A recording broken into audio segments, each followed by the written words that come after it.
Assalamu alaikum. Walaikum assalam. Why are you sad and sitting alone here? Yes, I am very sad. But why? Is everything okay? Have you heard the news of humiliation of Tomb Hazrat Omer Bin Abdul Aziz? No, please tell me. Who is Omer Bin Abdul Aziz? Omer Bin Abdul Aziz, also known in history as Omar II, was the first revivalist Emir in Islamic history. After Muawiyah, the character of the caliphate changed and dynastic rule was established. The corruption of the Umayyads reached its crescendo with Karbala. What was the role of Umayyads? The Umayyads built lavish palaces, surrounded themselves with servants and maids, accumulated enormous estates, treated the public treasury as their privy purse, and lived like princes and kings. There was no accountability for their wealth or for their actions. The populace had no say in the affairs of the state. The caliph was not nominated, nor could he be questioned. The people were there merely to obey the strong man, pay taxes, and serve in the armed forces. How Omer Bin Abdul Aziz became the Emir? Omer Bin Abdul Aziz became the Emir by a coincidence of history. When the Umayyad Emir Sulayman 714-717 lay on his deathbed, he was advised that he could earn the pleasure of Allah by following the example of the early caliphs and nominating someone besides one of his own sons as the next Emir. He therefore dictated in his will that Omer Bin Abdul Aziz, a distant cousin, was to succeed him, and Omer Bin Abdul Aziz was to be followed by Uzayd bin Abdul Malik. Omer Bin Abdul Aziz was a man of polish and experience, having served as the governor of Egypt and Medina for more than 22 years. He had been educated and trained by a well-known scholar of the age, Salah bin Qasim. MashaAllah, that was good step of Umayyad. How was Omer Bin Abdul Aziz before Emir? Before his accession to the caliphate, Omer Bin Abdul Aziz was a dashing young man, fond of fashion and fragrance. But when he accepted the responsibilities of caliphate, he proved to be the most pious, able, far-sighted, and responsible of all the Umayyad emirs. Indeed, Omer Bin Abdul Aziz set out to reform the entire political, social, and cultural edifice of the community, and to bring back the transcendental values that had governed the Islamic State in its infancy. He started by setting a good example in his own person.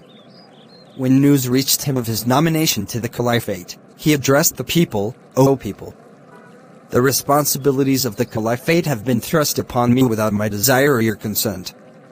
If you choose to select someone else as the caliph, I will immediately step aside and will support your decision." Such talk was a breath of fresh air to the public. They unanimously elected him. Ooh, that is just awesome. Such a wonderful words by amazing personality. Tell me something more about his how and was as a Khalifa. Abdul Aziz discarded his lavish lifestyle and adopted an extremely ascetic life after the example of Abu Dhar Ghifari, a well-known companion of the Prophet. Abu Dhar is known in history as one of the earliest mystics and Sufis in Islam who retired from public life in Medina during the period of Uthman R and lived in a hermitage some distance away from the capital. Omer Bin Abdul Aziz discarded all the pompous appendages of a princely life: servants, slaves, maids, horses, palaces, golden robes, and landed estates, and returned them to the public treasury. His family and relatives were given the same orders. The Garden of Fidak provides a good example. What is the Garden of Fidak? This was a grove of palms owned by the Prophet. The Prophet's daughter Fatima R had asked for this garden as an inheritance, but the Prophet had declined, saying that what a Prophet owned belonged to the whole community. Fatima R had pressed her claim before Abu Bakr R, but Abu Bakr R had denied the request, saying that he could not agree to something that the Prophet had not agreed to. After the Caliphate of Ali R, Fidak had been made a personal estate of the Umayyads. Omar restored Fidak to the public treasury, as a trust for the whole community. The Umayyads had no accountability to the treasury. To support their lavish lifestyles, they collected enormous taxes from Persia and Egypt. They compelled traders to sell them their merchandise at discount prices. The emir's appointees received gifts of gold and silver in return for favors. Omar reversed the process. Omar abolished such practices, punished corrupt officials, and established strict accountability. Some Umayyad officials, drunk with power, mistreated the conquered peoples. Oftentimes, their property was confiscated without due process of law. contrary to the injunctions of the Sharia. Even though people in the new territories accepted Islam, they continued to be subject to jizya. Those who refused to pay the taxes were subject to harsh punishment. Omar abolished these practices and ensured fairness in the collection of taxes. Gone was the oppression of Hajjaj in Iraq and Karapancharik in Egypt. The populace responded with enthusiastic support of the new caliph. Production increased.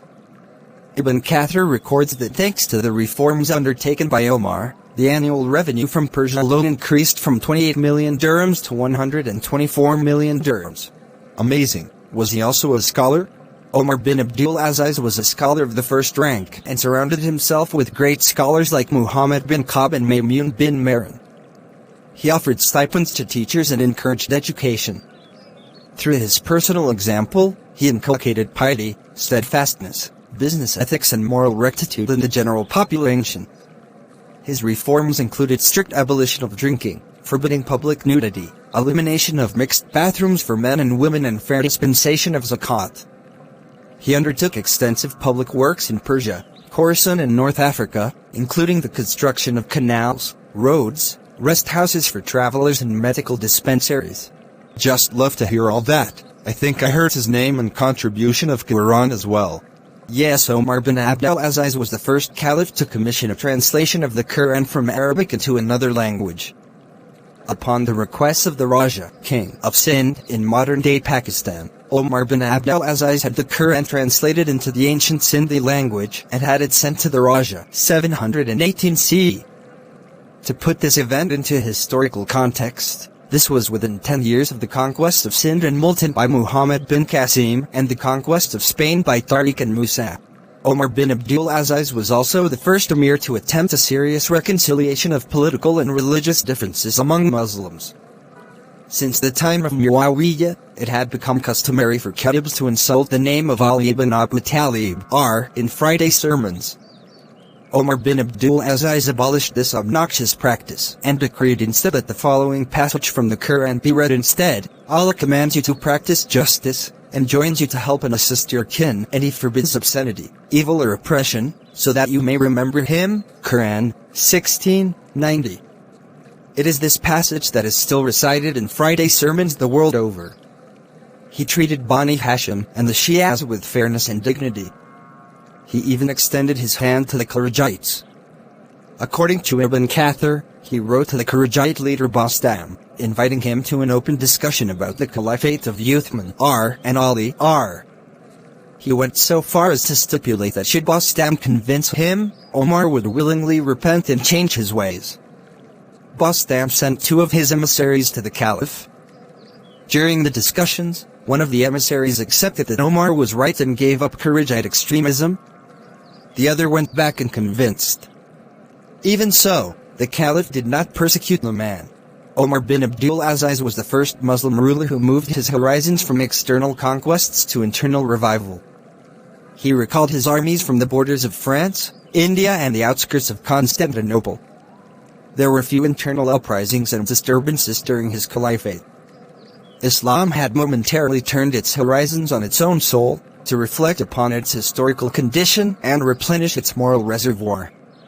Faith flourished, as it had during the period of Umar ibn al-Khattab R.